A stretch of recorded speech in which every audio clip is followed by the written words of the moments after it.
اسلامی روایات میں آخری زمانے کے بارے میں ایک بہت ہی اہم پیشین گوئی کا ذکر ملتا ہے۔ تو آج ہم اسی سلسلے کے واقعات کو سمجھنے کی کوشش کریں گے، دجال، مسیح اور دنیا کے اختتام کی۔ اس پیشین گوئی کی سنگینی کا اندازہ آپ پیغمبر اسلام صلی اللہ علیہ وآلہ وسلم کے اس قول سے لگا سکتے ہیں۔ یہاں دجال یعنی دھوکہ دینے والے کو ایک اتنی بڑی آزمائش کہا گیا ہے کہ جس کا مقابلہ کرنے کے لیے پیغمبر خود تیار تھے۔ مطلب صاف ہے، یہ انسانیت کے لیے سب سے بڑی آزمائشوں میں سے ایک ہوگی۔ اچھا، یہ سارے واقعات ایک دوسرے سے جڑے ہوئے ہیں۔ ہم اپنی بات دجال کے ظہور سے شروع کریں گے، پھر دیکھیں گے کہ وہ کیسے ایمان کی آزمائش بنتا ہے، اس کے بعد مسیح کی آمد کیسے سب کچھ بدل دیتی ہے، اور پھر یاجوج و ماجوج کے خروج سے لے کر امن کے دور اور آخرکار دنیا کے اختتام تک کے واقعات کا جائزہ لیں گے۔ تو آئیے اس سلسلے کے پہلے اور سب سے اہم واقعے سے شروع کرتے ہیں، یعنی دجال کا ظہور۔ یہی وہ لمحہ ہے جہاں سے اس عظیم آزمائش کا سلسلہ شروع ہوگا جس کے بارے میں تقریباً سبھی پیغمبروں نے خبردار کیا ہے۔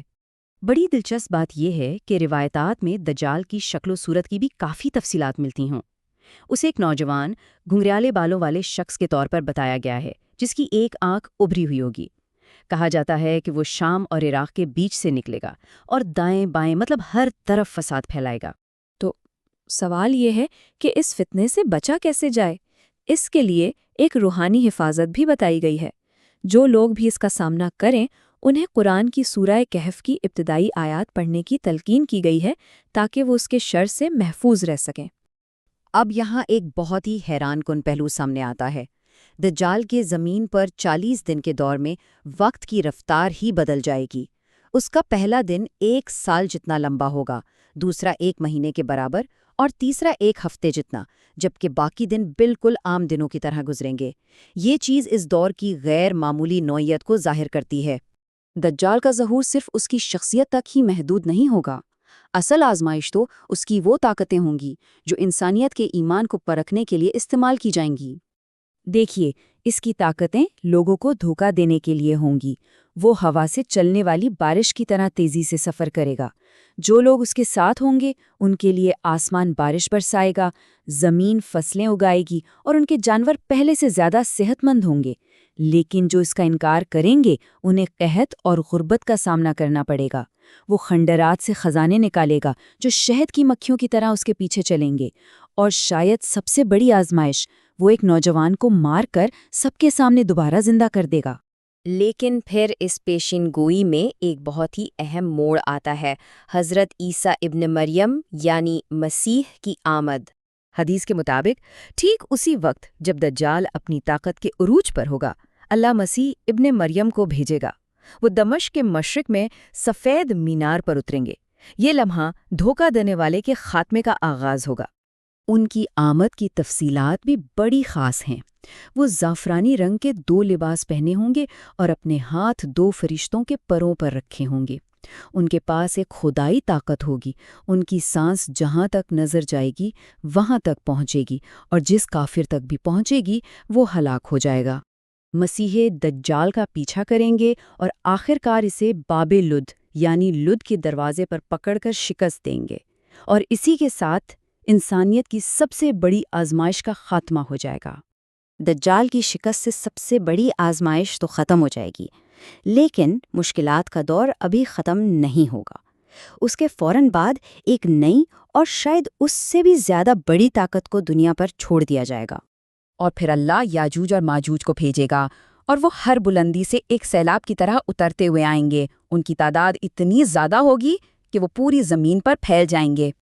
ان کی تعداد کا اندازہ لگانے کے لیے یہ ایک مثال ہی کافی ہے کہ ان کا پہلا گروہ بحیرہ تبریہ یعنی سی آف گیلیلی کا سارا پانی پی جائے گا، اور جب ان کا آخری گروہ وہاں سے گزرے گا تو وہ کہے گا کبھی یہاں پانی ہوا کرتا تھا۔ یہ ایک جملہ ہی ان کی بے شمار تعداد اور تباہی کی وسعت کو ظاہر کرتا ہے۔